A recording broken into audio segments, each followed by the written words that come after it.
Hello, everyone, and welcome back to the all-new Blueprint Strategy course. Today is going to be a very interesting lesson because today we'll focus on the charts and practical applications. We've done and we've covered a lot of groundwork in terms of just theory, and we've done some practical applications based on the theory that we covered so far. However, we haven't really gone into depth in terms of practical applications. And why we haven't gone into depth in terms of practical applications is because when we go into practical applications, we need those conversations to be extremely complex. And so now you have a strong foundation in terms of your technical understanding. You understand the two first steps of the supply and demand process. You understand location, you understand direction, and you also understand our primary setup tool, our primary fundamental setup tool for our finite markets. Okay, so now when we cover finite markets, we can have a very comprehensive and in-depth conversation around these specific markets that we like to trade. So today we're going to start with that. And as we start with that, we're also going to start forming the blueprint of our strategy. Okay, we're going to write down the blueprint that we're going to follow.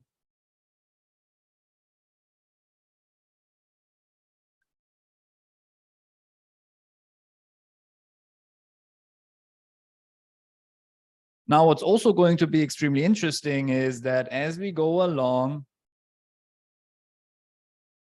you'll notice that some of our setups that we talked about may have worked, and some of our setups that we've talked about may have not worked, right? So far, we talked a little bit about Palladium, and in fact, that's what we talked about last week. We talked about Palladium and the commercials and how the commercials affect the price of Palladium. In a prior lesson, we also talked about Netflix, for example. And as we talked about Netflix, we only talked about the technical analysis in terms of location and direction, and we combined the two without even covering fundamentals. As we talked about Palladium, we only talked about, or we mostly talked about fundamentals, and we spent very little time talking about technicals. Okay.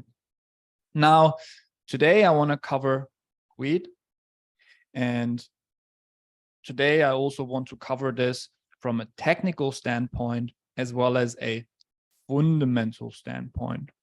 And I just love the chart of wheat because it is very typical for commercials trading. And if you think about that for a second, that makes a lot of sense because wheat is traded all over the world. It's the bread and food of life, and it's been around for hundreds of years. And therefore, when we look at how the commercials interplay with price behavior, it's going to be extremely fascinating how many lessons it can teach us in terms of how price moves and how the commercials interplay with that. So what we're going to start today is we're going to start piecing together all of the puzzle pieces that we've talked about already. And we're also going to potentially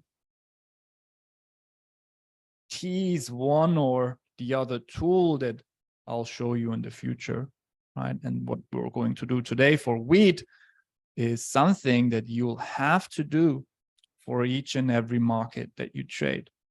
Okay. What I'm doing for wheat with you today is something that you will have to do on your own for each and every market that you want to trade. Now, I can cover hundreds of markets in detail with you in terms of the blueprint that you have to follow.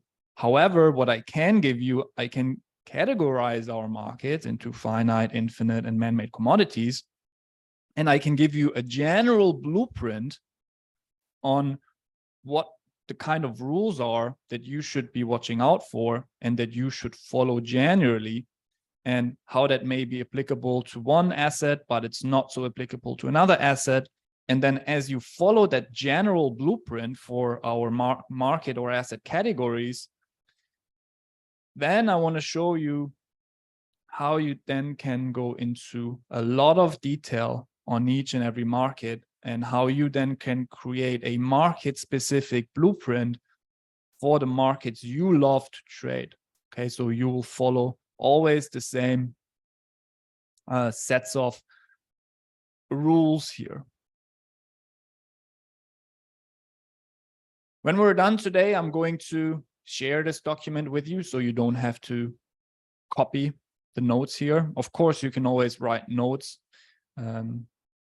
as well, but I'm going to share this document with you after today's lesson within the notes section of the classroom. So without much further ado, let's go straight into our wheat markets. And let me just enhance that a little bit. And I want to make sure that we're loading enough data here. So I'm looking back 30 years now. And when we do an analysis, a back test, then we always want to work our way from left to right. Okay, what we don't want to do is start right here and then work our ways to the left, right? Because then it becomes a self-fulfilling prophecy. We kind of are cheating and we're telling our eyes already what we know, and therefore confirmation bias plays a big role here. So what we want to do is we want to go from left to right. Okay, and so what we also want to do is I want to now load in the commercials, and I'm going to load in the index. And our index, as you know, is set to 26 and 156. And I'm only looking at the commercials at the moment. What I'm also going to load in is the net positions of the commercials. And what I'm also going to do is I'm going to load in the zigzag to see the trend condition, because we don't just want to go look at the commercials only. We also want to see what's the interplay of what the commercials are doing as well as trend, as this will play a role how we look at the commercials. So let's start from potentially here and from 2005, and we're just going to work our way to the right, and then what we're going to do is we're going to write down our findings as well. So from right to left,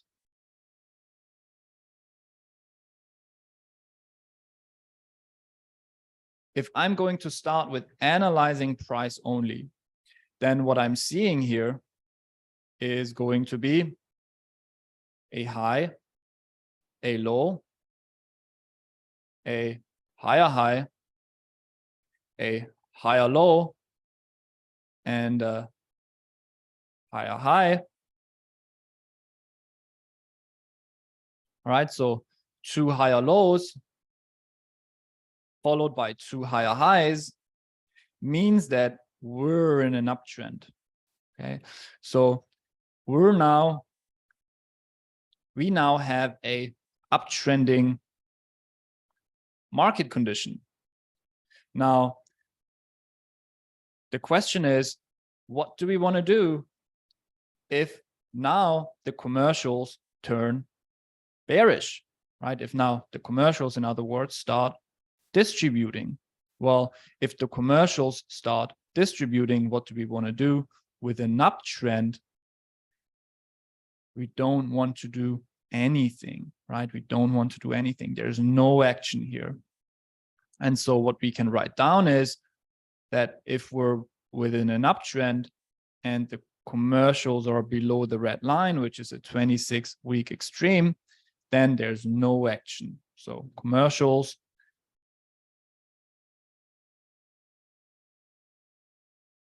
below 26 weeks. And so that would be the red line, right? They're below the red line. Then the action is there's no action, right? So remember, there are two rules in terms of our setup tool is COT. There is either the trend following rule and there is the end of the band rule. And so the end of the band rule would be applicable here. And then we would only act if there was a 3-year extreme. Okay, but just follow me for now. So there's no action, so there's nothing else that we would have to track here, right? Because generally, if we have this combination, then there's just no trade that we can take. Now, if we continue and we follow our commercials, then eventually the commercials are, for the first time since we saw this uptrend condition, for the very first time, they are now here starting to be at the 26-week extreme in terms of accumulation.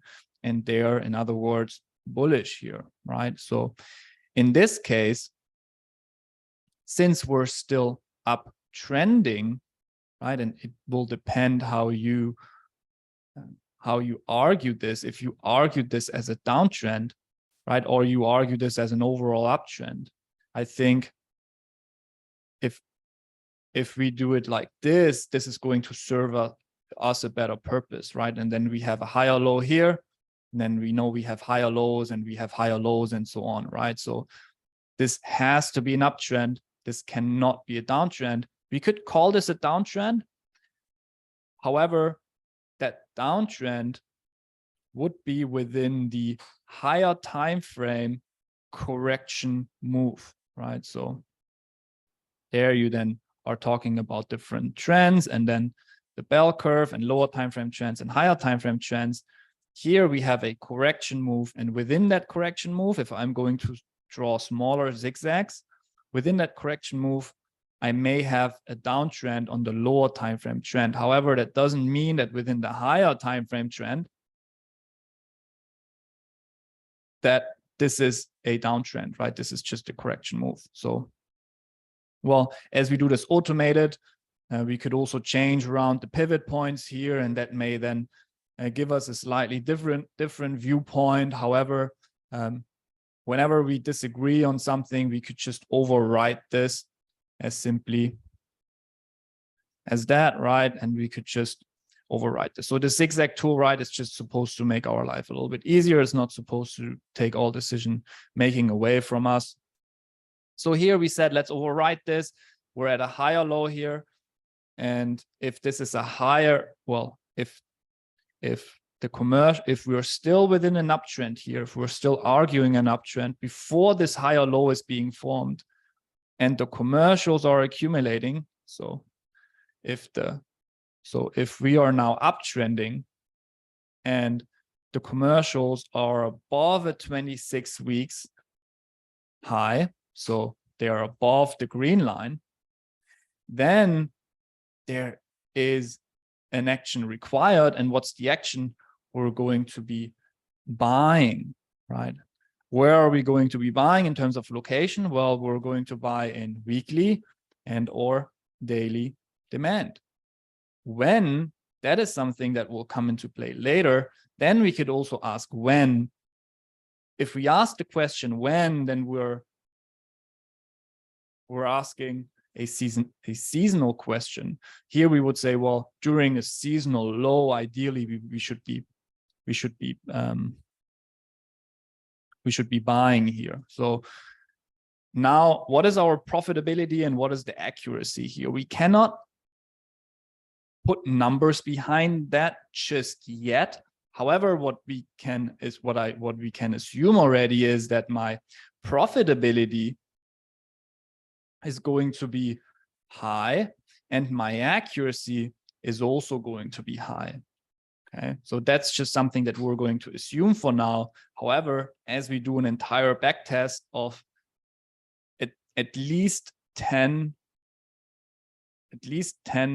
of the same parameters, then we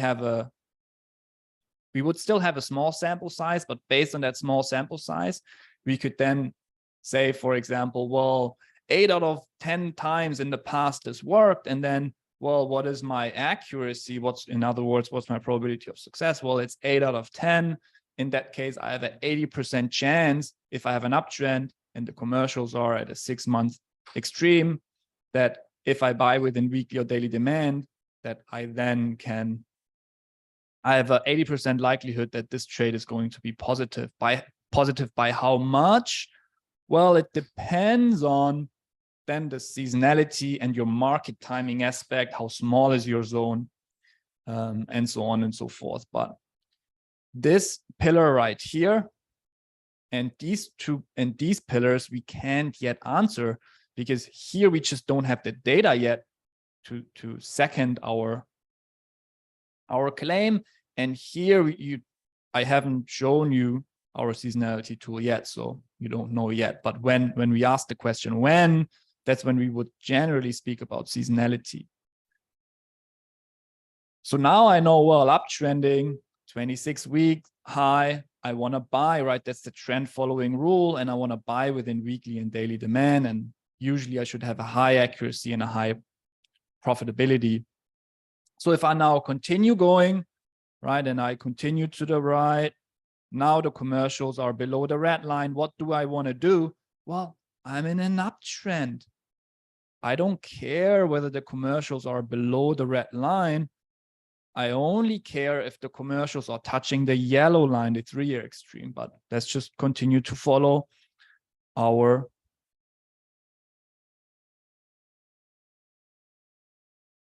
here again. We're starting to be above the green line, right? We're starting to be above the green line on the commercials. And so what do we want to do again? Well, I'm uptrending. I'm above a 26-week high. I want to buy. Where do I want to buy? I want to buy in weekly and daily demand with the trend. And then here as well, eventually as we buy low, we may have been able to, well, we may have been able to predict that, and we may have been able to predict that as well, right? And could we have predicted the magnitude of those moves? No, certainly not, right? We don't know if beforehand, we don't know if that's going to be a 5-week rally, if that's going to be a 5 months rally, if we could have never said that, well, price is going to double. We could have never said that, right? But what we could have said at that point, and definitely here as well, well, we could have said the trend is up, the commercials are relatively, well, the commercials are accumulating at a relative extreme, and therefore I want to look to buy as well. And as I position myself to the upside, at least I get a chance to have a piece of the cake here, right? I'm not saying that we should take that entire move to the upside. That's very unrealistic. I'm saying we can position ourselves into the right direction here. It goes with the trend and with the commercials to get potentially a piece of the cake here. That's all we're looking for, right? A piece of the cake. So now we have 2 instances, right, with the uptrend. And if I'm looking further to the left, then I could potentially even count this one already, right? If this is our low, then I've got a higher low, then I've got a higher low. Then if I count this one already, because only here I then have an uptrend. Here I don't have an uptrend yet. Here I don't have an uptrend. Here I don't have an uptrend. Only at this stage I have an uptrend because I have 2 consecutive higher lows. So here I have an uptrend. So here as well, I could have predicted that to be a rally. I could have predicted a rally to come here. I could have predicted a rally to come here eventually as well. And so already if I now had to put an accuracy here on our trend following trades, then it would be 3 out of 3, right? It would be 3 out of 3. So we're not going to have 100% accuracy on this over the long run, but already we're seeing, as we follow the trend with the commercials, that we usually get pretty solid setups.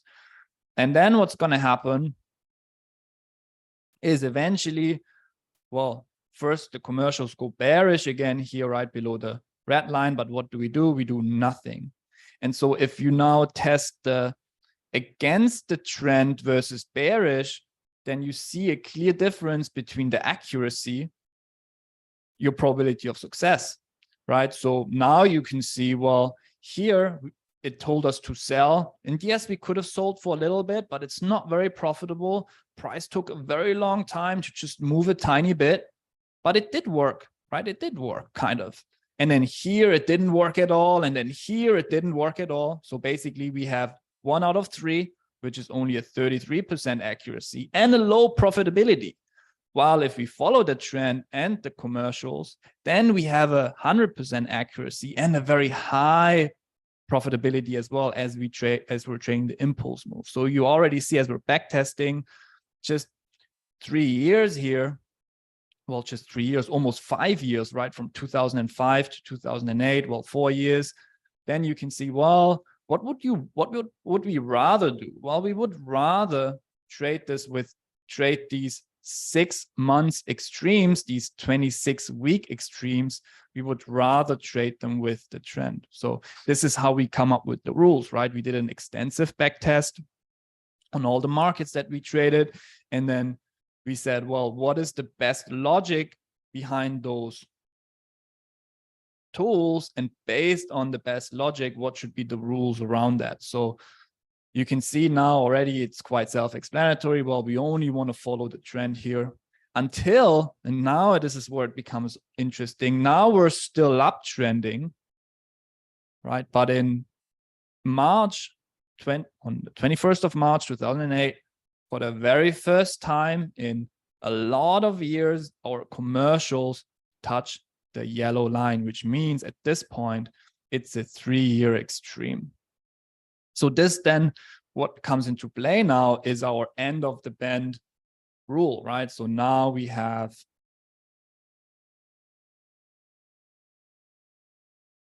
three years. Well, let's stick to weeks. So 156 weeks.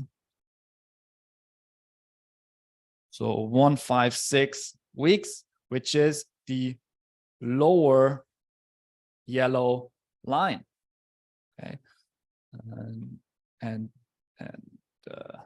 below or at, right, equal, equal, because we can't really go below that line. It's an index. So if we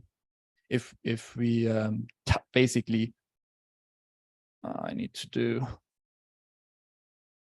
this and this, right? Yeah. And so if I go and I touch the lower yellow line, it means that I'm at 156 weeks extreme in terms of their distribution.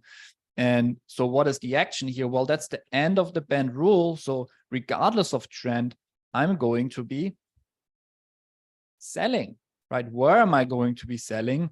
Well, I better sell in monthly and or weekly supply, but I'm not going to sell in daily supply.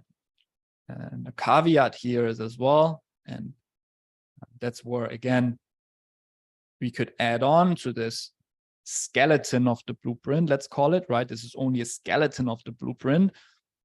This can become very complex depending on the tools that you're adding here in terms of price action. So Tobias at the moment is making a course. If you haven't seen that yet, maybe I can tease that. And Tobias is making a course here on price action. Oh, that's the old one. Here, OTC price action, including campus indicators. And he's going into each and every price action tool, and he's going to explain how this can be used. So we could have, in terms of market timing, another column here, and that's also what we're going to do eventually, is add another column once we speak about the lower time frame as well, and the market timing, that we can say, well, what are some other tools to potentially enter the market here? because as it comes to location, what is an example here, for example, on this case, is that it's an all-time high. Price has never been there before. So of course, there's not going to be monthly or weekly or daily supply. As we look to the left, there's nothing. So we need other tools to potentially look to short here. And the tools that we're going to use are these price action set of rules. So maybe shooting star candles or price action patterns and head and shoulders and all these things that we can then use if there's a lack of supply as well. But here, for example, this is a very interesting one because it shifts the narrative. Okay, it shifts the narrative. So rather than being bullish, now we're gonna be doing what? We're gonna look to sell, right? And we're gonna be bearish. And so we see a drop of price. And now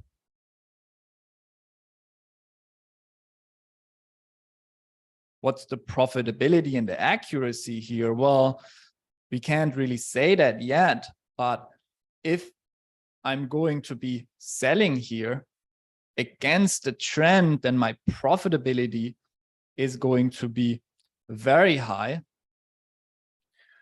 And my accuracy is going to be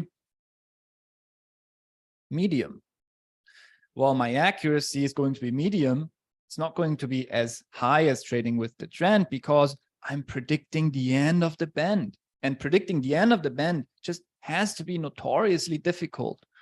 So, of course, the accuracy in terms of how many times you're right versus how many times you're wrong when we're predicting the end of the band is going to be a lot less than when we're trying to follow the trend. That makes sense, right? However, when we manage to do that, our profitability can be immense and a lot higher as we're potentially going into a new trend that has not yet even been formed. So we can ride all of the wave in terms of future trends that are being formed.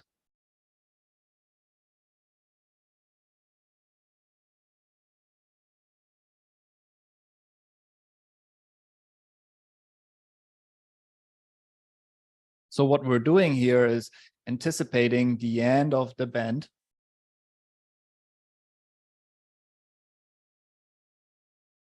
And what we're doing here is we're following the existing trend. Here, we're just not doing anything, right? No trade.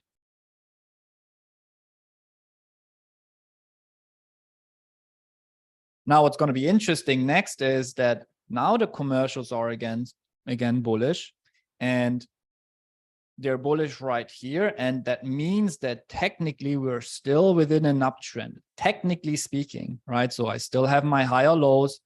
And as long as none of those higher lows are broken, right? As long as none of them are broken, I'm technically still in an uptrend. So could I trade this? I could, right? I could. However, my profitability here is going to be less than trading without a prior extreme of the commercials. So let's put this into writing because that's maybe a little bit more. And you can see there's so many different conditions that could take place here, right? So now we're still uptrending.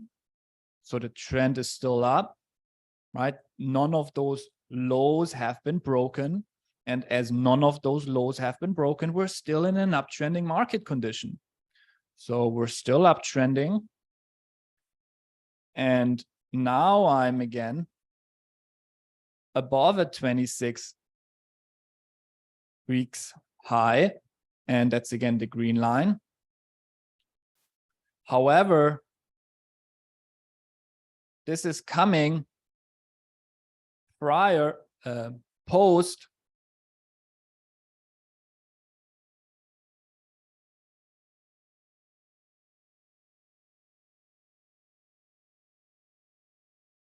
right? So this is coming post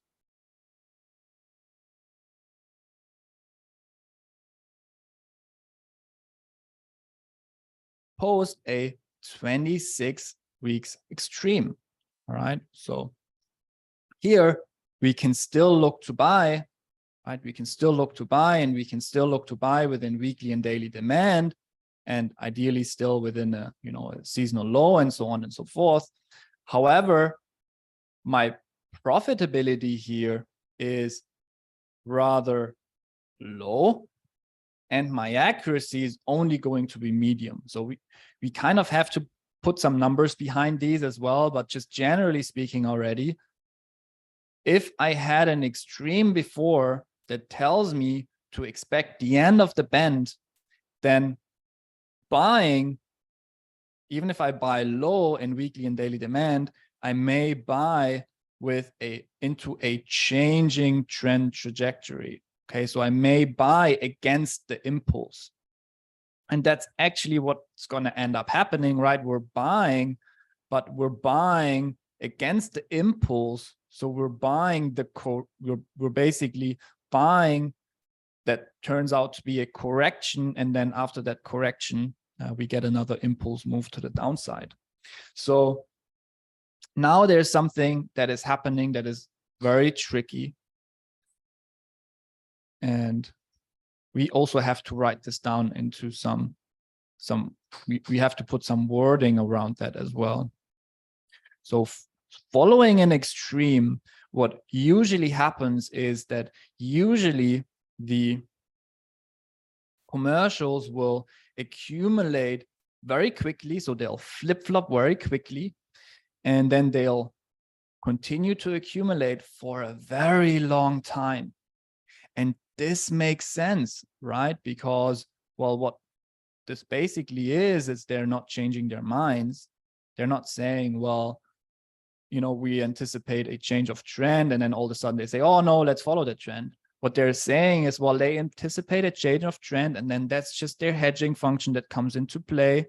And as price declines, they're going to continue to accumulate into declining prices only until they're back at an extreme, is where, again, a level of accumulation matters in terms of then changing again the trajectory of trend. So what's going to happen here is that they are accumulating for a long time, but if we post this reading are going to look to buy all the time, we're going to get our clocks cleaned here, because we're not noticing, hey, the commercials are actually predicting a multi-year bear market. Okay, so this is what it is. So if we're anticipating the end of the bend, then what we're doing here is we're buying into the beginning of what could be a multi-year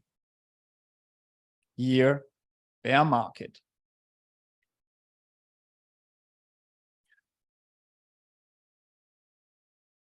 So we only want to do that once, right? We only want to do that once, or as long as the trend is still in play. As soon as now the technical trend is also changing to a downtrend, then we're no longer going to go with the commercials as they're accumulating, right? So if we're buying into the beginning of what could be a multi-year bear market,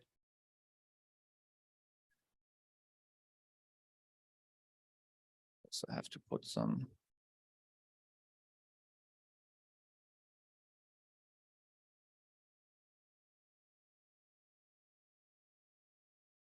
on the index, it may look like on the index, it may look like the commercials change their minds, right? But they are not changing their minds. It's just the hedging function that comes into play. So what we're going to write down is commercials may flip-flop rather quickly after an extreme reading, yellow line. However, that doesn't mean that they've changed their minds, right? It just means they're now going, well, into accumulation phase again. That's the hedging function that comes into play. And that's just what they do. As price declines with a downtrend, they just continue to accumulate until they're again at a multi-year high. is when we can then look to buy again. So we're basically anticipating, following the existing trend. We're looking at multi-month extremes, so at 6 months extremes, and anticipating the end of the band, we're looking at multi-year extremes, so at 3-year extremes.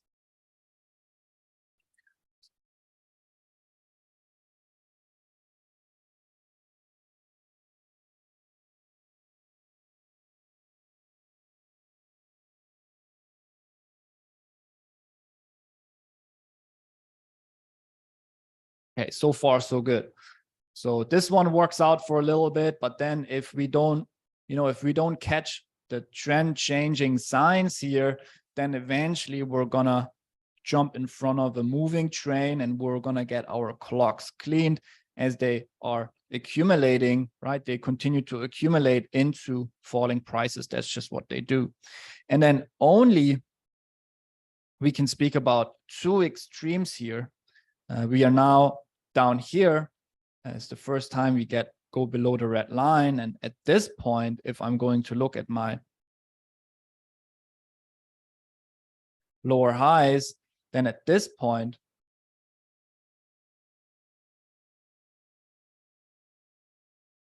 I'm going to have a high, I'm going to have a lower high, the same lower high, and I have lower lows and again lower highs. So what we want to do is we now want to sell with the direction, right? We now want to sell with the direction. I don't care if the commercials go up here. I really don't care. What I do care more is when the commercials are now at an extreme, right? So they are at an extreme right here, and they are at an extreme right here in terms of 6 months. Now, what we can state is that now when we're downtrending, so now we have a downtrending condition, and now the commercials are below a 26 weeks extreme, so below the red line, then we want to be selling. Where do we want to be selling? We want to be selling in weekly and daily supply. What's our profitability and what's our accuracy? Well, it has to be rather high as we're following the trend and we're following the commercials with the trend. So what we can see here is that once, okay, then not a whole lot is happening here, or price is also not in supply, and then another time as price goes into a level of supply here and here, then as we get the extreme with the trend, what is happening is that eventually with a slight delay, we see the offset here, and then we see price going into a new lower low as well. So we could say, well, once it worked, once it didn't work. And that's also very interesting to say, because then if we actually look at what the net positions versus the index is saying, well, the net positions would actually say, well, it's just, they're still accumulating up here, right? They haven't moved anywhere. So if we were to look at the nets here, then we would say, well, they haven't moved anywhere. They're still accumulating. So how is this an extreme?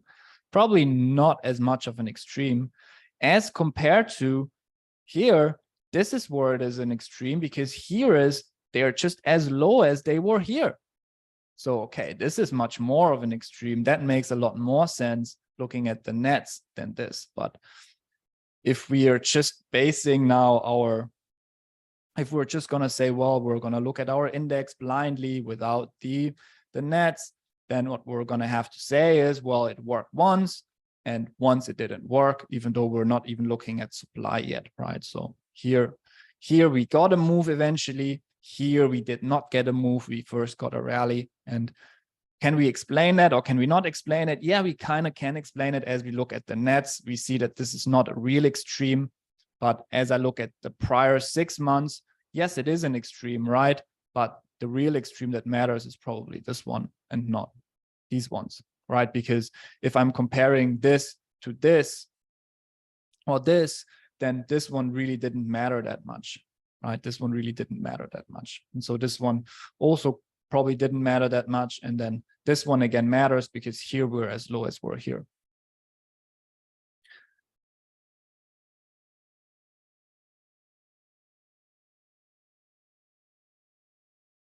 And we're going to have to start and color code them as well, right? So to then eventually get some numbers behind our profitability and our probability of success as well, as we're then just going to count all the trades that set up.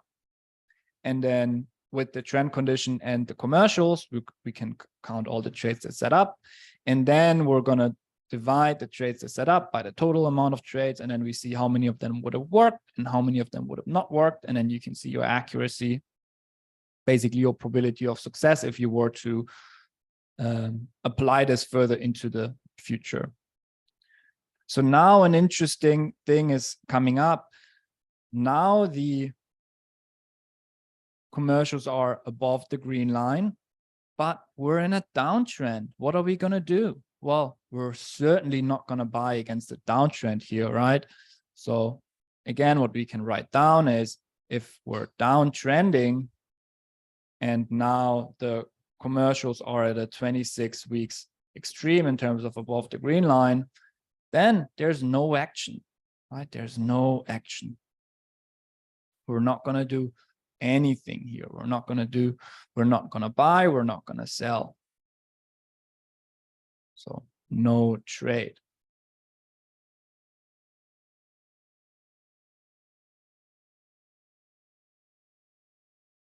Now again, they continue to accumulate until eventually, oh, here we go.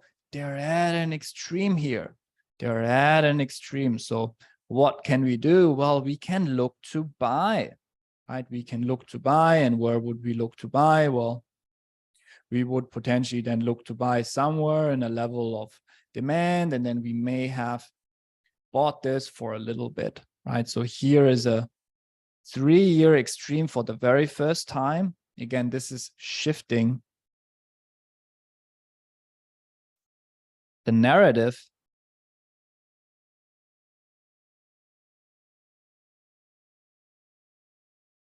into not, well, from here to here, we're certainly bearish. Now we can start looking to be bullish again. So this is where we are bullish for the first time. And regardless of trend, so now we're still downtrending, but now we are at the 156 weeks extreme. We're at the higher yellow line. And now what we're doing is we're buying. And where are we buying? We're buying in monthly and weekly demand. And what is our profitability? Well, our profitability may be very high. However, our accuracy is only going to be medium here in this case.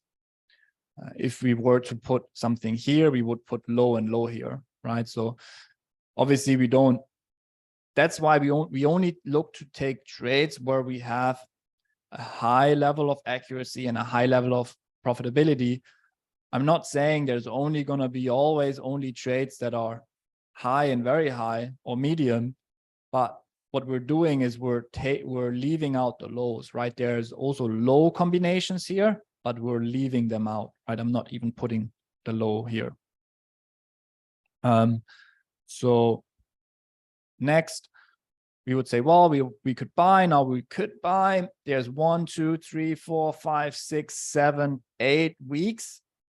And then again, the commercials are at the red, below the red line. And now we have that interesting combination, just as we had here and here. We had the same thing as we had here and here. So we have the first 6 months extreme after the higher time frame extreme, but we're still within the overall downtrend. So we're still downtrending. Now I'm below at 26 weeks. So I'm below the red line. But this happens post the 3-year extreme. So since I'm still downtrending, I can still sell, right? And I can still sell within the weekly and the daily. However, as I'm doing this, my profitability may be lower and my accuracy is also only medium, right? Because here I'm selling into the beginning. I'm selling into the beginning of what could be a multi-year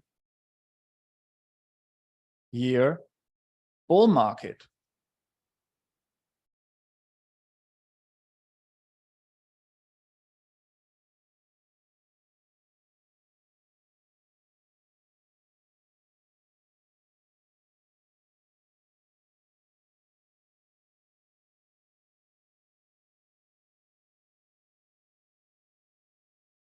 So here I can still look to sell, and I may get away with some trades to the downside here.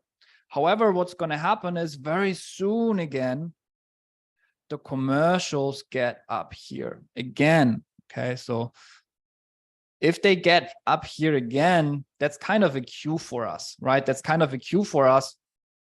And that cue is, hey, let's look into your net positions, right? Let's see what's going on here. So what we're going to see what's going on here is that if I'm going to look at that rating that I'm getting here again, yet again, and I'm going to look to the left, then what I'm seeing is, well, holy smokes, that is a historic level of commercial accumulation. That is historic. What does it mean it's historic? Well, the commercials have never been accumulating so many millions of dollars of real product of wheat before. So they must be perceiving this as extremely cheap. So what should we do? Well, we better be buying, right? And of course, our 3-year yellow line is going to pick that up here. But usually what's going to happen is if we get those 3-year extremes, is what we should do is we should look into the nets and then say, hey, is this historic or is this just an extreme? Is this just a 3-year extreme like this one, right? Because if I'm looking at this one and I'm looking to the left, then hey, we've been here before, and yes, it's extreme, but it's not historic. And or this one, if I'm looking at this, yeah, that's pretty extreme, right? It's even lower than here, but it's not historic. The commercials have been lower before. So there's a difference between, again, a 3-year extreme and a historic extreme. In this case, we go into a historic extreme, okay? And so we have to put this into wording as well. So now we're still downtrending, and now it's a historic based on net positions. And what are we going to do? Well, historic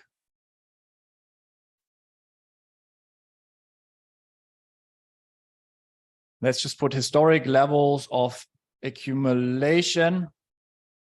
We know that it's based on the net positions. Historic levels of accumulation. What are we going to do? Well, we're going to buy, right? Where are we going to buy? Well, here we can only buy in weekly and monthly. What's our profitability? Well, it's the highest. What's our accuracy? It's the highest. Okay. This stuff doesn't happen, right? It doesn't, well, it does happen, but it doesn't happen that frequently. So if it does happen, we really need to be paying attention. Okay.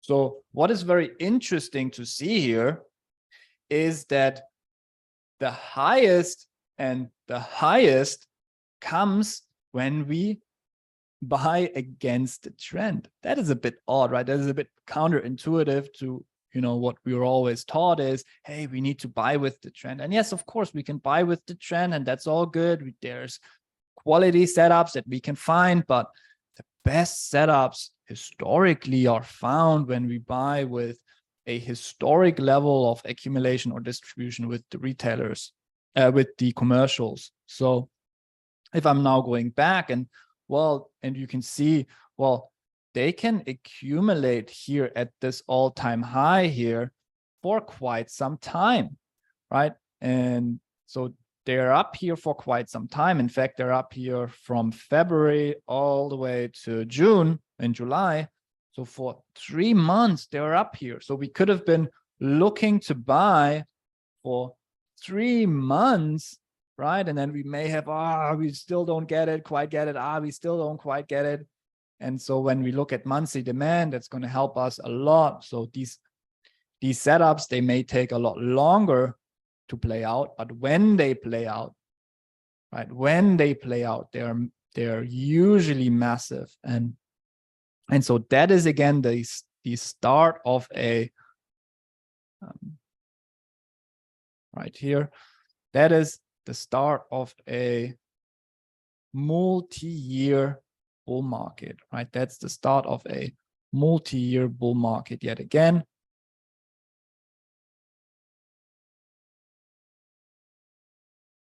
Okay. And so eventually the commercials are what again? Flip-flopping.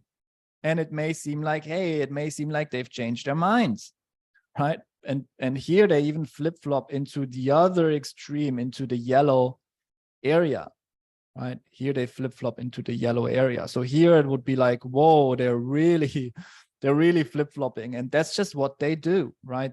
As price now rallies, that's a hedging function that comes into play. Imagine the more they have accumulated over the past, the quicker they're going to be in flip-flopping, right? Because that's just all of them buying. It's like there's no commercial left that's selling still. So when they've got so many positions on, and likely they have more positions on than they can handle in terms of real product, as they're using leverage, right? So they're prepping for the future.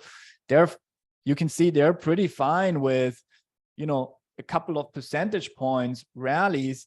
They're ready to distribute, because they're like, whoa, we just made so much money in the real world, and our production cost is so much, we can now produce for so much less, right? Because we bought for so much less. So our production cost over the years is going to be so much less. So, hey, we're happy days. We don't need more, right? I don't need this to double or even triple. They're not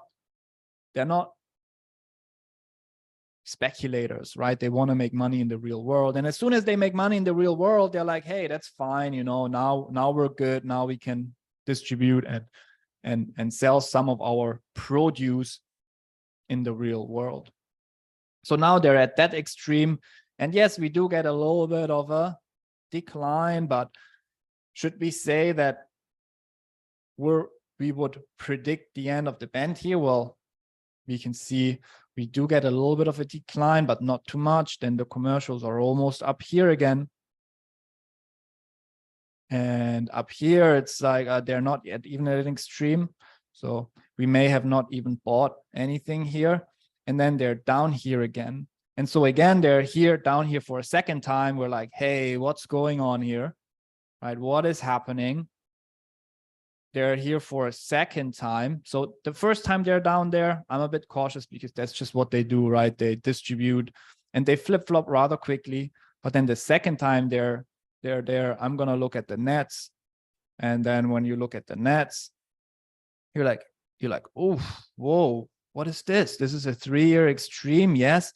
And this is close to being historic, right? Close to being historic. So the commercials have only been here once, 2 times, 3 times. And all of those times when they were close to that reading, we saw a big decline of price. We saw a big decline of price. So it's not historic, but it's close to being historic. it's more than a 3-year extreme, right? If I'm arguing a 3-year extreme, then I'm looking back 3 years. 2008 is here. Well, I'm lower than 3 years ago. I'm lower than 4 years ago. I'm lower than 5 years ago. I'm as low as the commercials were in 2004 only compared to 2011. So it's a 7-year extreme. It's not historic, but it's bigger than a 3-year extreme. It's a 7-year extreme. So the higher the extreme, the better, right? And so close to a historic extreme here. And of course, what should we be doing? Well, we should be selling, right? We should be selling. And so, yes, here again, it's working. We've got our set of rules. We're allowed to sell here. And we may be selling this for a while. Here they start to accumulate again. Do we care? Do we care here? No, we don't. We don't care, right? This is not as per our rules. It's following a change of trend, and then price is also downtrending at that stage as well, where I have lower highs in the process and I have lower lows in the process. So at this stage, even though this would have worked, right? Even though this would have worked, we don't want to buy here, right? We just don't. And then some time passes, nothing is happening until, whoa, wait a second, what's going on here, right? What's going on here? And this is again a 3-year extreme, but it's also a historic extreme. So again, here at this level, the commercials have never been here. It's higher than this extreme, right? We know this extreme led to a big rally, and now this is even higher than this. And so this leads to a big rally here as well, and that lasted for almost a full year, right? It's lasted for almost a full year. So this is creating trends. So then what are we going to do? Well, we can buy whenever we can buy here. And then this is maybe the last time that we can buy, even though there's not yet an uptrend that's formed. We know that the commercials come from this extreme. They're here again. We would still buy this here, right? And so this would still work. And then eventually we're up here. And then again, the commercials are even lower than they were here. So of course, our indicator again is flashing red.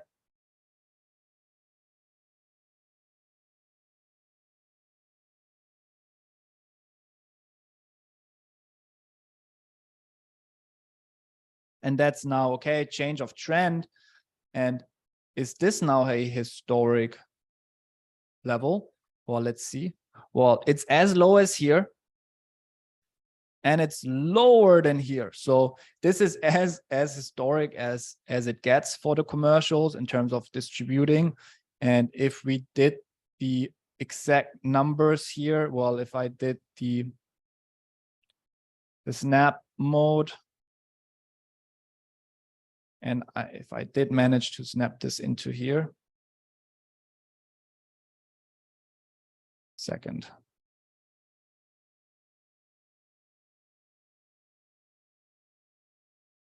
Doesn't allow me. But if I did snap this into here, then we would see that this is just as low, if not slightly lower, right? It's just as low, if not slightly lower. So we can call this a historic extreme right here, right? This is just maybe piercing that, but it is slightly lower technically speaking. So this is a historic level of distribution. So what do we do? Well, for sure we don't buy anymore, right? Yes, we're uptrending. We have a higher low, and then we have a higher low, and we have a higher high, and we have a higher high. So we have an uptrend. However, we are at a historic extreme. So we're uptrending. However, there's historic levels of distribution. So what are we going to do? Well, we can only sell, and we can only sell in monthly and weekly supply. And our profitability is the highest, and our accuracy is the highest, right? So almost all historic extremes that you will ever spot within the price charts eventually lead to multi-year bull or bear markets. Okay, so generally speaking, the higher the extremes, the relative extremes in terms of the time period you're looking at, the stronger the potential setup.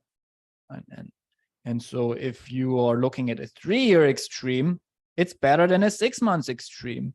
But a 5-year extreme is better than a 3-year extreme. And a historic extreme is better than all the other prior extremes. The interesting thing is that we can only get multi-year extremes and historic extremes if we're applying an anticipatory trend analysis.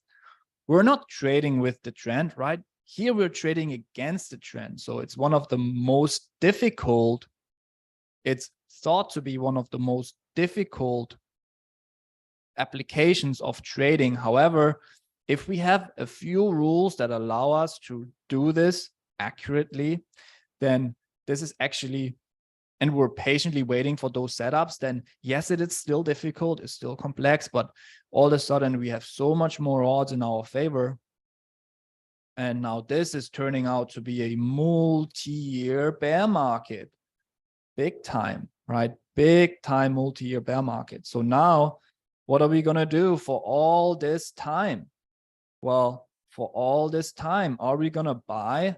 And here again, you can see that, well, from historic, they're gonna, it seems like they flip-flopped, and then it's like, hey, they changed their mind, but be careful, they haven't changed their mind. It's just what they do. They're gonna distribute into, they're gonna accumulate into declining prices. And so we wanna now, as we see the downtrend, lower high and a lower high, what we now wanna do is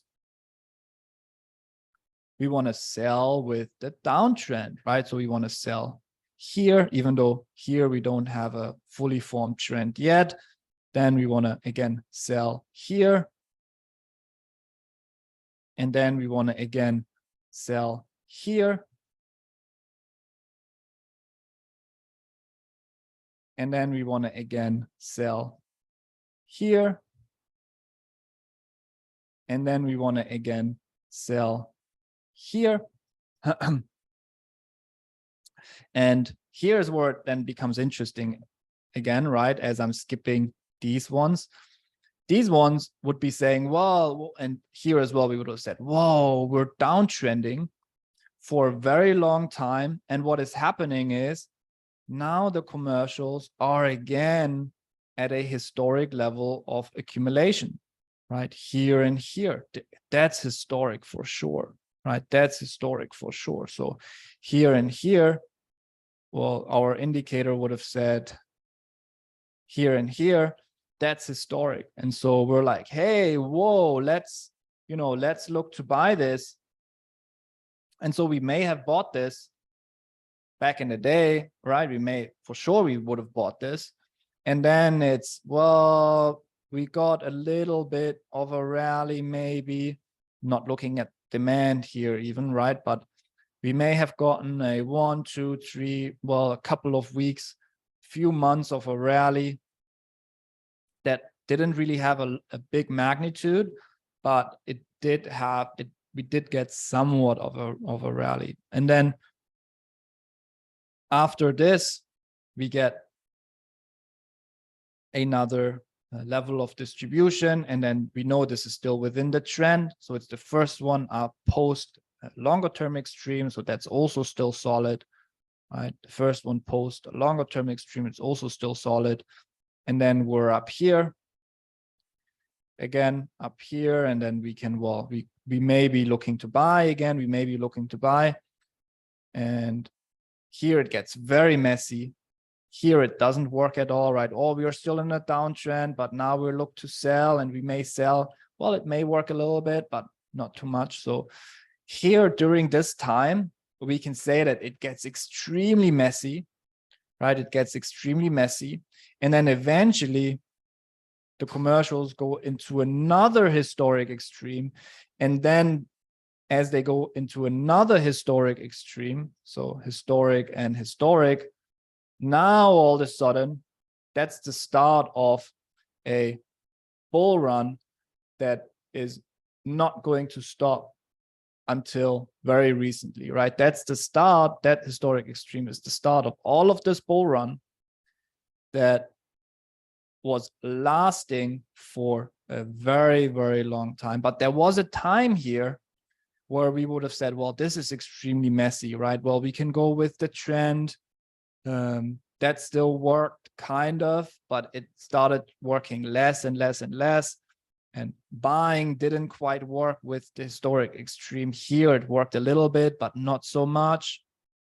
So yes, there are times where it works like a treat, and then there's times that it could still work, but the profitability is not as great. Maybe there's just smaller moves, and then it's going to take a long time for us to actually see something happening here. And that is also normal, right? That is also normal. And there's going to be, as we look at the accuracy, there's going to have to be some losers here. Otherwise it would be 100% accuracy. I cannot come up with a strategy that has 100% accurate, just not yet, unfortunately, right? Still, that's the goal. We are striving towards a high accuracy, but there cannot be 100% accuracy. So there's going to be times where, after all of these years where this just worked textbook, it's the food of life, bread, it's what the world runs on, and it's been traded for hundreds of years, and you can see there's so many lessons that this really teaches us. And then, well, this historic one really gave us a big bang, right? So this was really a big bang. And then what happens is, well, now we only want to buy, right? Now we own, and we come from a historic extreme, meaning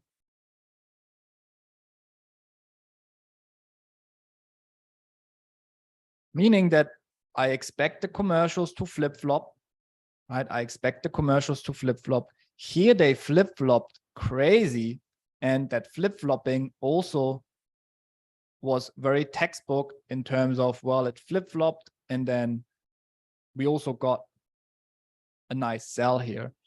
But then who eventually won the battle? Now we're going with the buyers. We are getting higher low. We're getting higher lows, low, higher low, higher low. And now we're just going to buy the higher lows, right? So we're buying here, then we're buying here. Here it did not work. We were too early. Again,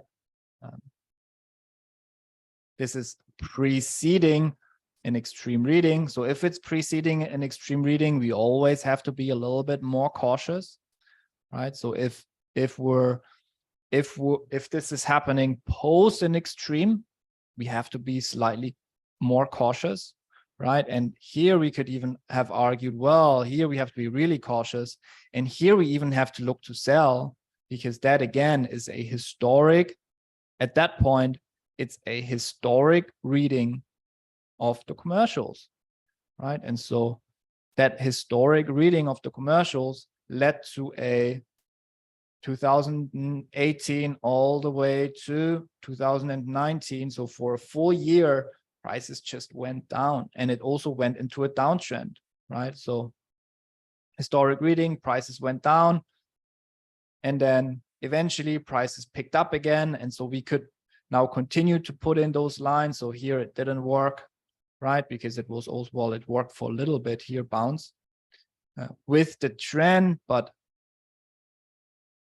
post extreme, with the trend, but post extreme, then we would look to sell with the extreme, and that we get a nice sell.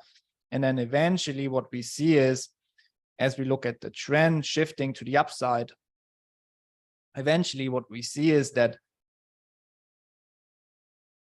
our sells are working very nicely, sell, sell, but our buys are also working very nicely. So we're buying here.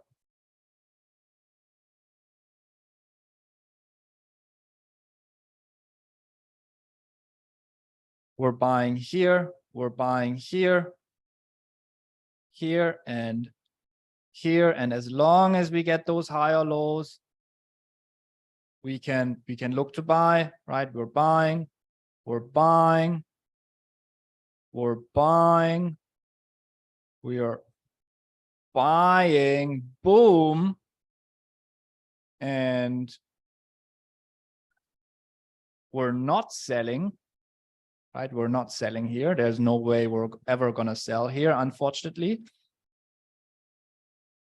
And then all of a sudden we get into an extreme reading here as well, right? So again, what's happening is here we have not seen that the commercials have anticipated anything, but we see the commercials are accumulating, and as the commercials are accumulating, prices are falling. However, we're at a 3-year extreme, and we continue to be going higher and higher and higher, and that is very bullish as well, right? However, it's nowhere close to historic levels, but we are coming from a 3-year extreme, so we could look to buy here as well. So now if we wanted to get the accuracy of all of our different sets of strategies, then what we have to do is we have to count all of the trend following ones.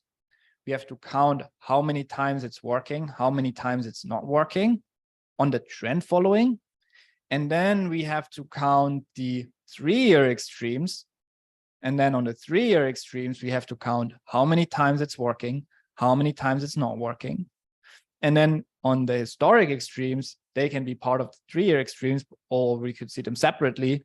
Here, we also have to count how many times it's working, how many times it's not working. And what you would get, as you saw, is we can put some numbers here, right? And we can become, and we could do the work here. And I may do this offline. I'm not going to bore you with that. And you can certainly do that yourself to say, for example, on my uptrending trade, on my uptrends, right? Whenever I saw an uptrend and I got a high reading, let's say you got this in total 15 times. Out of those 15 times, 10 times it worked. So now your accuracy is at 67%. Well, if it worked 12 out of 15 times, then you have an 80%. Well, I'm at profitability here. I meant to go to accuracy here. I have an 80% accuracy. Okay. And then you're going to count all the ones that had an extreme, and you're going to count the winners versus the losers, just very objectively, right? How many times? And of course, we always have to cater for a certain delay in terms of the offset of a future rally and offset of a future decline. And that's why we don't trade it there and then, right? We don't just jump into the markets. We also look to time these with our income strategies and our income vehicles. So we could do this, and then, as we have seen, we could simply just come to the conclusion that, well, if we do an uptrend with the green line and the commercials above the green line, I have a lot of positive trades. I get to predict a lot of rallies. What about I trade with the trend? What about I trade with the bearish commercials against the trend. Well, that's not a good idea. Most of the time we get our clocks cleaned, right? We're wrong more times than we're right. And so that's not a good strategy to follow. No action. That's a very solid strategy to follow. What about uptrending and we're at an extreme? Well, we saw over time it worked over and over again. And so that's a pretty solid strategy. It may have worked less than trading with the trend. However, when it worked, we got a lot of bang for our bucks. And then we could say, well, what about uptrending? And I'm still within the trend, but I'm post an extreme. Ooh, I still have a good accuracy, but both my accuracy and my profitability goes down. We saw this only later as we continued the back test. We only saw this later down the road. All right, only here when we moved from one extreme to the other extreme, and we were kind of bouncing forth and back, and there was this awkward phase here of one extreme into the other extreme and so on and so forth, where we may have not quite known what to do, and we may have been wrong a couple of times here and there. So only here we may have a few losers that come into play. However, if we focus on the big nets, right? If we focus on the big picture, then we are predicting the bell curves, right? And as the bell curves are being formed,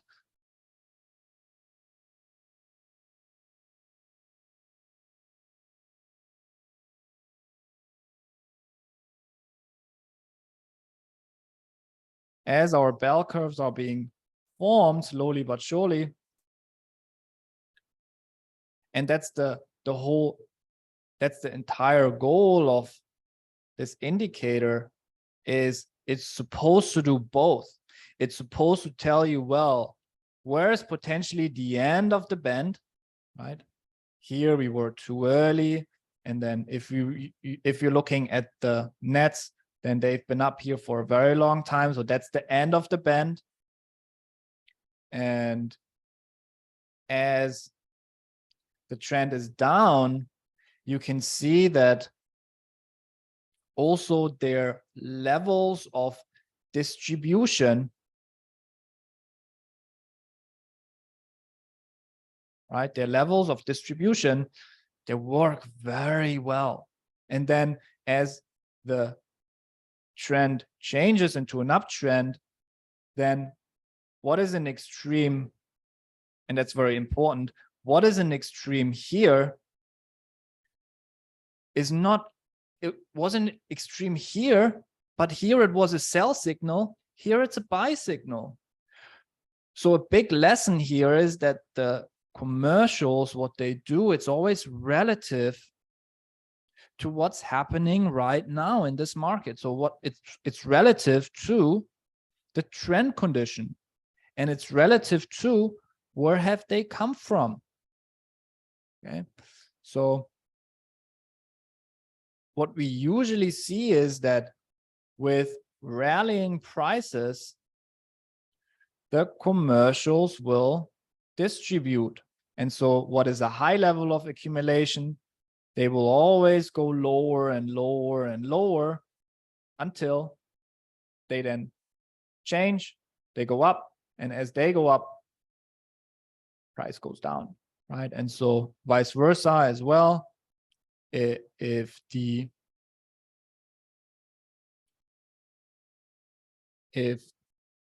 trend is down, then their level of distribution, this was an extreme, it's always becoming less, right? It's always becoming less. And that is all of a sudden an extreme.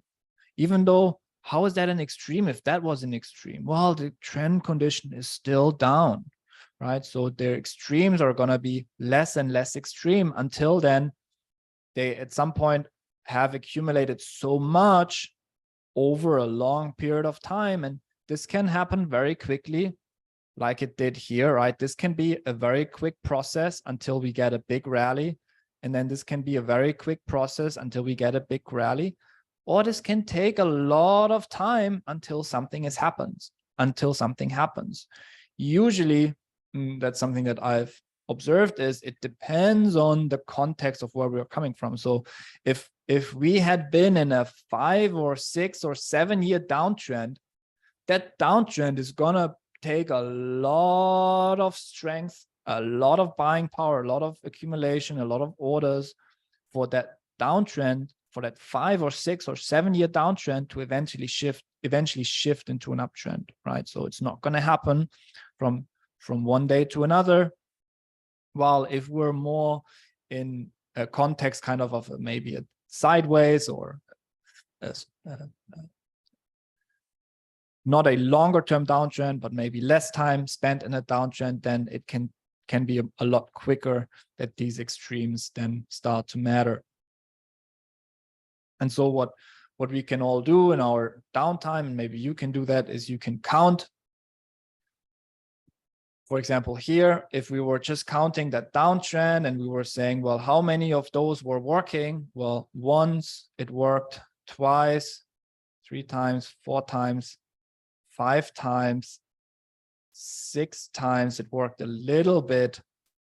So 6 times here it worked a little bit. This is post an extreme here and here, regardless.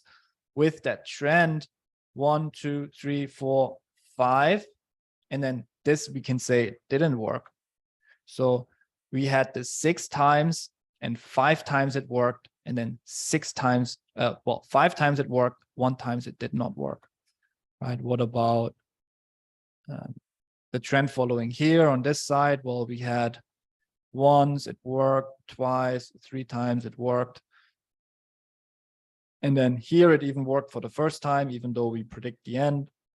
So here we're adding 4 or we're adding 3 to our prior 6. So it's now 1 out of 9 that didn't work, right? So then you're looking at, and then you're going to add, well,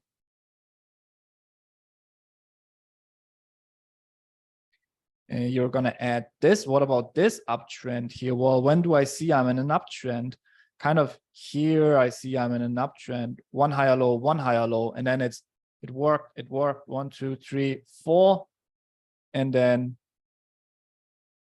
5. And then here we're still within an uptrend. It worked a little bit, but we can maybe say this here did not work, even though, well, it may have worked for a little bit. But let's just count this as a loser, because we could just say, well, this was too early here, right? Let's just say this was too early to benefit. Let's play the devil's advocate here. Now we've got 2 losers, but we're adding 1 loser.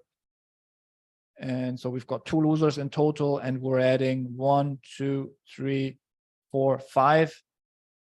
2, 3, 4, 5 trades. So we're adding 5 trades to our prior, was it 9 trades? So we have 14 trades. Out of 14 trades, trend following, we have 2 losers, and those 2 losers are like not the worst losers in the world, right? A loser in terms of, well, the move wasn't that big.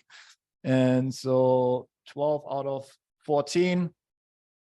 And I'm sure I didn't count all, but if I even added more, then the ratio would probably stay the same. So in terms of if we now have a,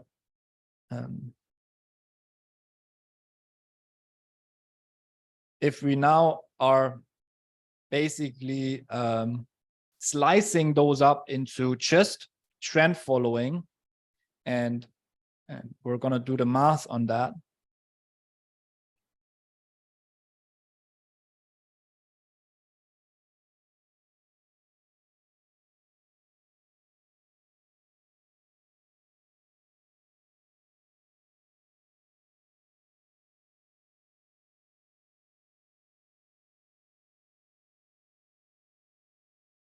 Can I add more of those?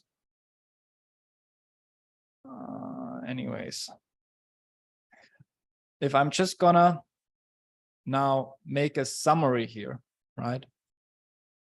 And I'm gonna say, I don't like the design of this all, but I'm gonna say, well, what about the trend following? And what about the end of the band?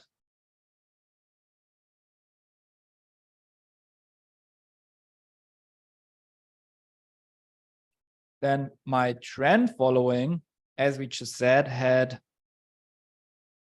12 out of 14 winners. So, hey, my accuracy, if I become really good at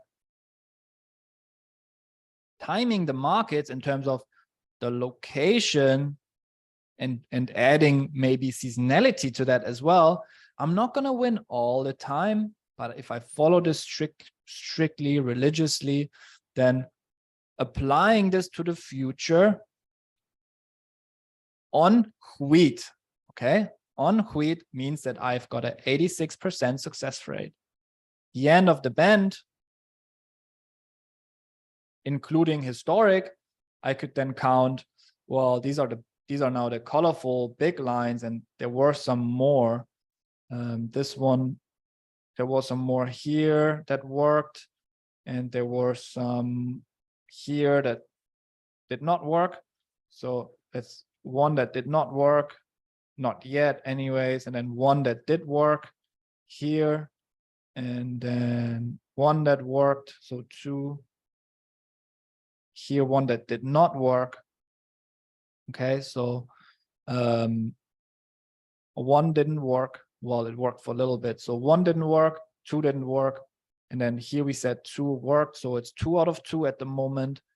Then I have this here worked, this here worked. So 4 worked, then 5 worked, 6 worked, 7 worked, 8 worked, and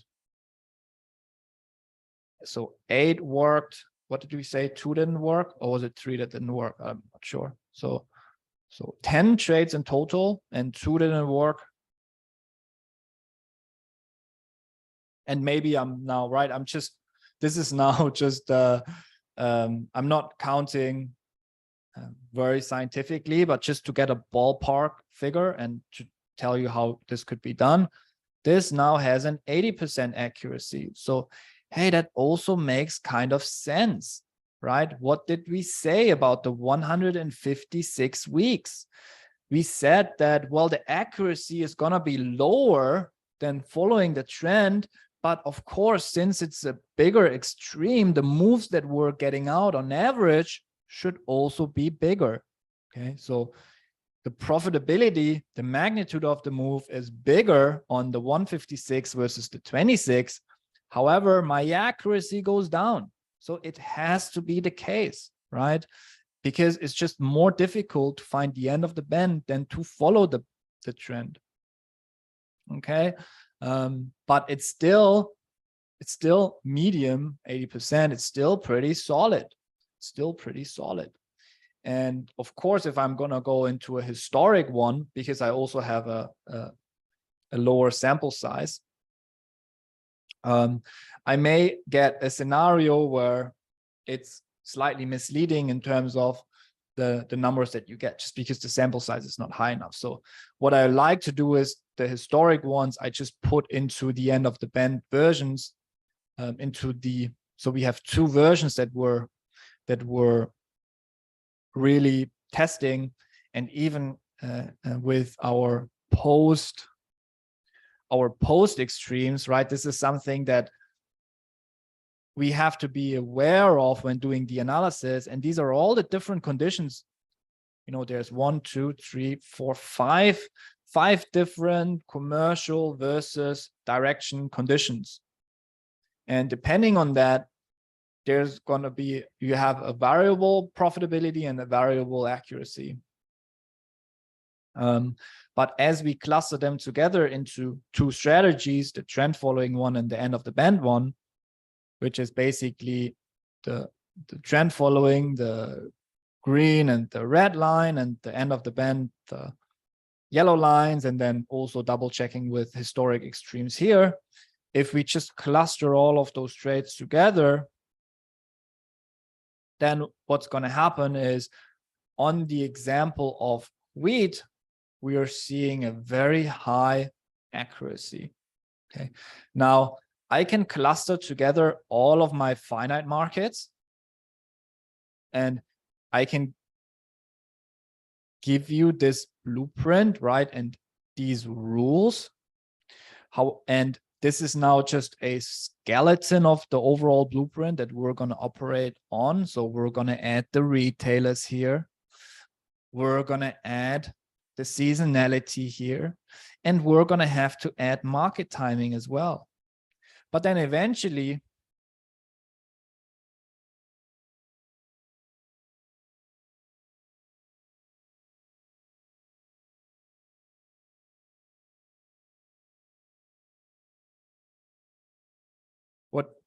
if you want to trade a market, right? And you can become pretty good at trading already by just kind of clustering together our markets into these categories.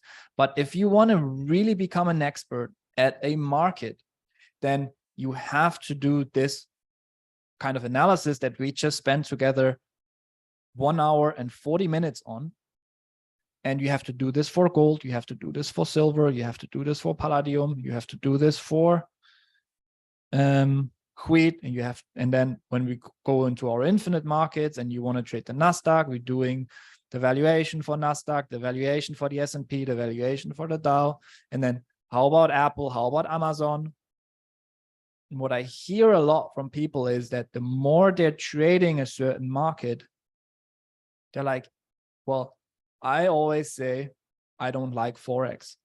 Why don't I like Forex? It's because I don't spend a lot of time in this market. And if I did spend a lot of time in this market though, and I had this table almost instinctively eventually, because I see over time how certain conditions affect price and what to do when, right? That almost becomes second nature if you follow a market for multiple years.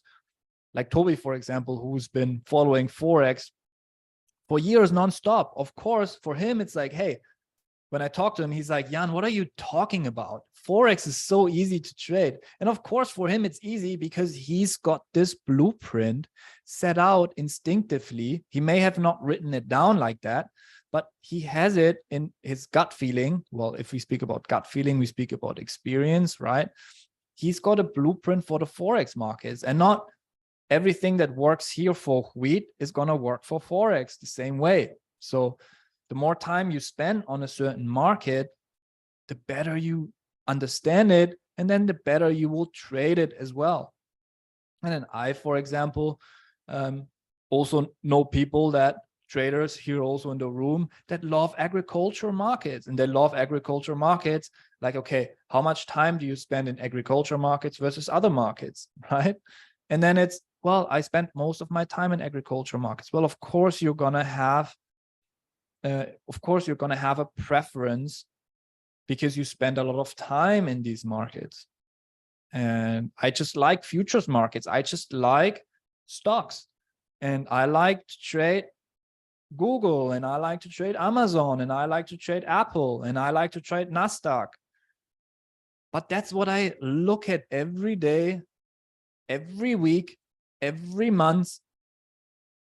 And that's what I've been looking at for a decade. So, and that's the blueprint that eventually you can come up with as you follow those markets for a very long time. And then if we want to speak about statistics, we can apply statistics here as well. But as you can see, there's a whole lot of work that has to be done, and objective work, right? And I did my best to play devil's advocate here and put in more losers than winners. And even if I say, well, we have a margin of error in the way how I counted, so I have 2 more losers here, and I have maybe 1 more loser here, right? Or maybe even 2 more losers here, I'm still way above my 50% accuracy that I'm trying to achieve, right? And so I could play devil's advocate on the numbers that we just kind of came up with.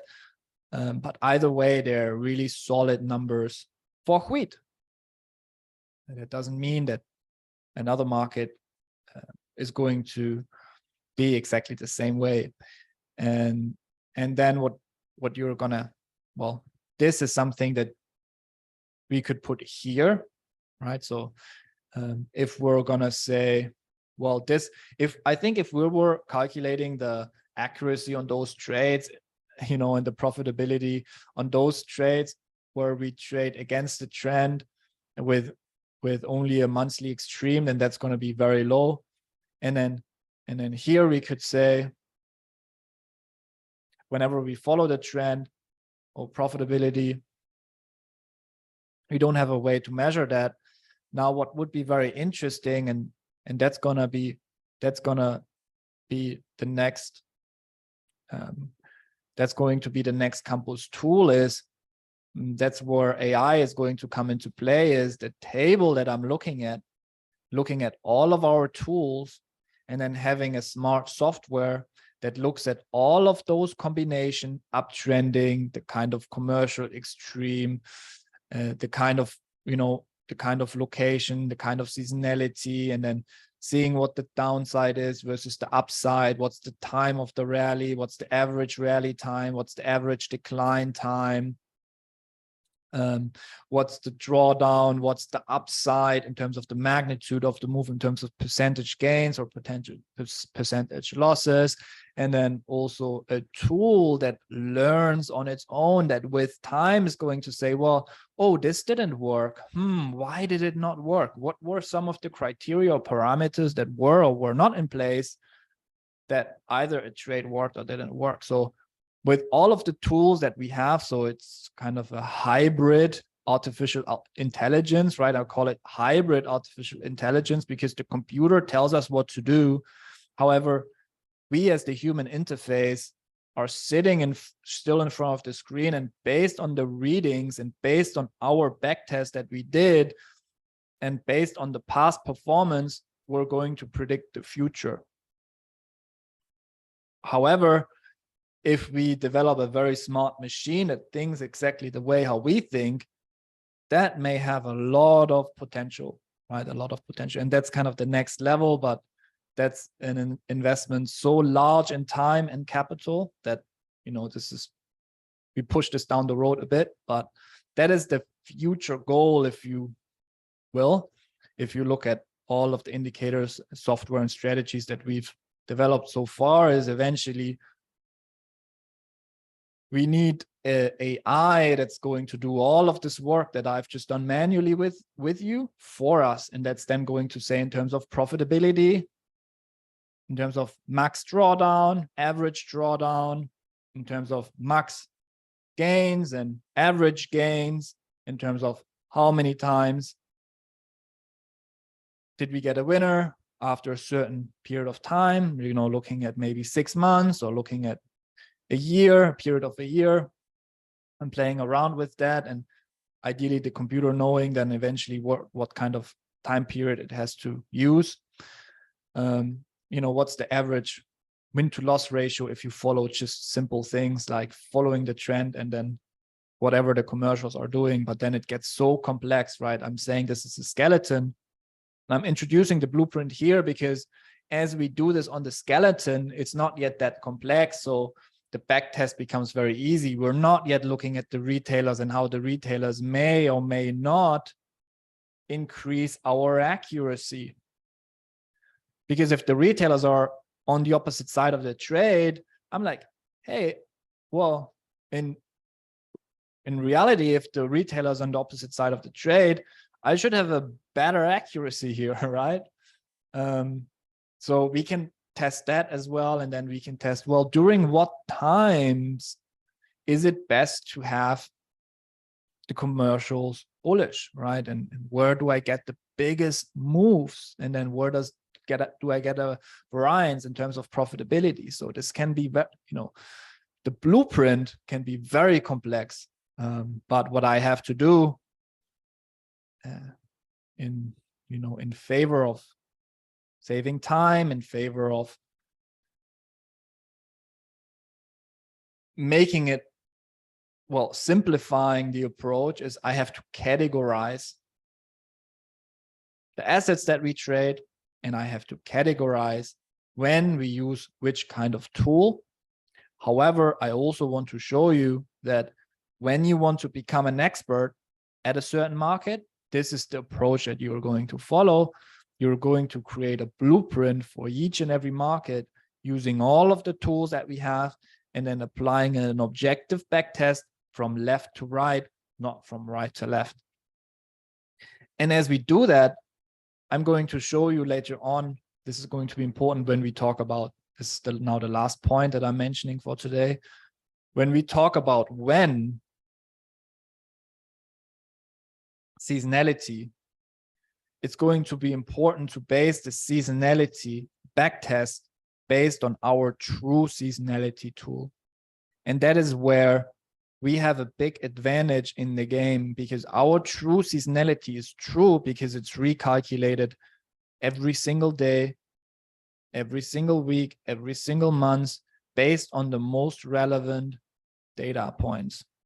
Okay, so when I'm saying, well, today I have 9 out of, well, this month I have 9 out of 10 winners in all of the months, looking at in all of the, let's say, well, we're looking at April. Okay, so soon as April.